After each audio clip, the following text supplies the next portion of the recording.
Do you also find yourself constantly overwhelmed with worries or anxiety, thinking thoughts like, what will my future be like? Am I doing the right thing? Something bad is going to happen to me, and many other future questions that have no real meaning in life? These thoughts surround you, increasing your anxiety to the point where the future feels hopeless. In today's video, we will understand this issue, and I will explain with a real example from one of my patients how I helped them overcome anxiety. So, make sure to watch the video till the end. According to DSM-5, anxiety disorders or generalized anxiety is a condition where a person overthinks or worries about two or more areas at the same time, such as school, home, work, or family life. What I often see in my patients is that most of them experience an irrational fear, which they cannot understand. Irrational fear means being afraid of things that aren't actually clear or known to us. You want to know everything, such as what will the future be like, or what will happen next.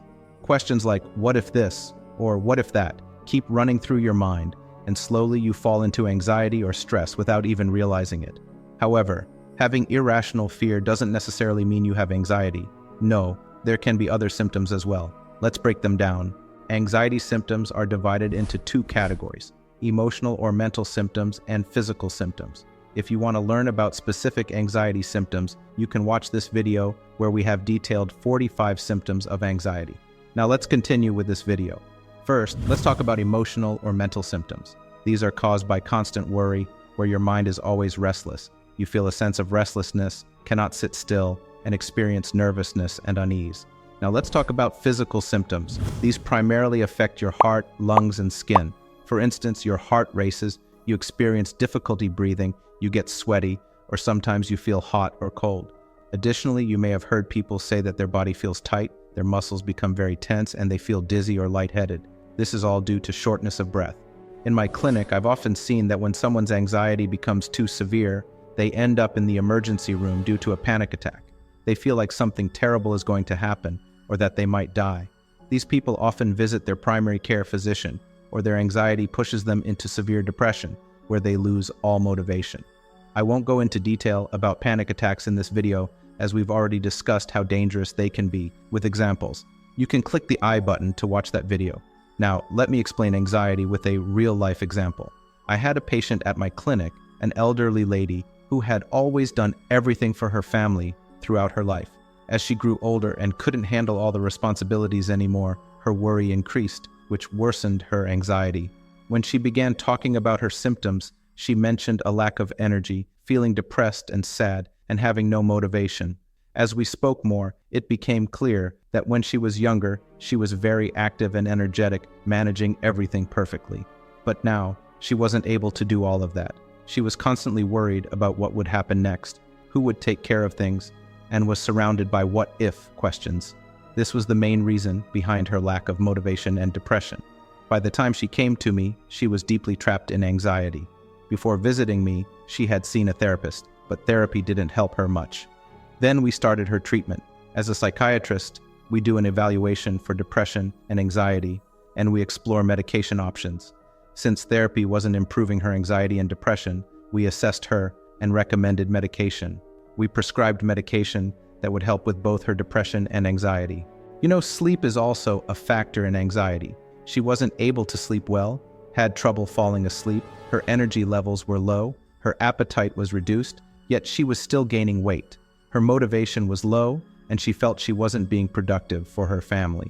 She had been struggling with these issues for several months.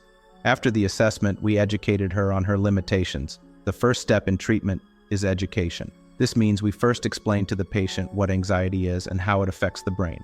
We help them understand that there are many things in life that are unpredictable and beyond our control. We explain how they need to focus on the things that are within their control and let go of those that aren't. The second step involved therapy, where you learn coping skills, such as relaxation techniques, deep breathing, and calming yourself down. Sometimes writing things down can also help, like writing a timeline of how you feel today and how you envision yourself in the next month, year, or 5 years. Writing things down makes them feel more concrete and real, which helps reduce anxiety. Learning relaxation techniques and meditation is crucial. Deep breathing is a very important coping skill that helps relax both the mind and body. Anxiety is a chronic condition that cannot be cured in a day. You need to develop and practice these skills over time. If anxiety still isn't controlled, medications are necessary. My patient was doing therapy, but was still unable to control her anxiety, so we prescribed medication to help calm her mind. When talking about medication, we categorize them into different types. As I mentioned earlier, some symptoms are emotional or mental, while others are physical. Our first step is to calm your brain, though medication varies for each patient. And due to YouTube's policies, we can't mention them specifically. I can tell you about some common medicines to help you understand how they work. SSRIs are a common medication we prescribe for anxiety. They make your brain more flexible, preventing your thoughts from becoming rigid and allowing you to let them go. SSRIs make your brain like a flexible bamboo stick that can bend. As the medication starts working, your thoughts become more flexible and you worry less. SSRIs also work on your physical symptoms, such as relaxing your muscles and calming your body. Many patients think SSRIs are addictive, but that's not true.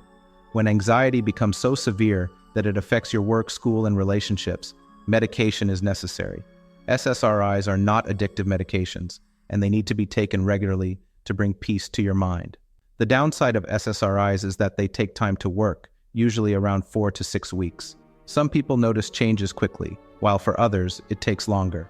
Until the medication starts to take effect, you need to practice the skills learned in therapy daily. Take care of your self-care, get proper sleep, exercise, and maintain healthy eating habits.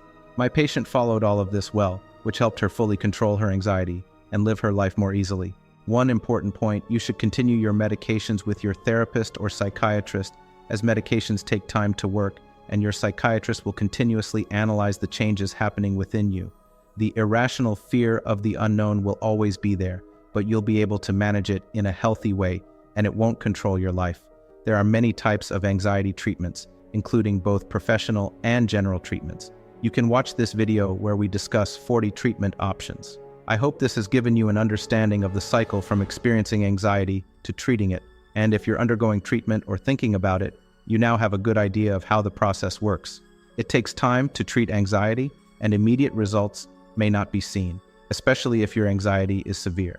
That's why you need to be patient and understand that it will improve over time. Timely treatment for anxiety is essential to protect your mental, physical, and emotional health. If you found this video helpful, please like, share, and subscribe to our channel so you can watch more videos related to mental health. Thank you.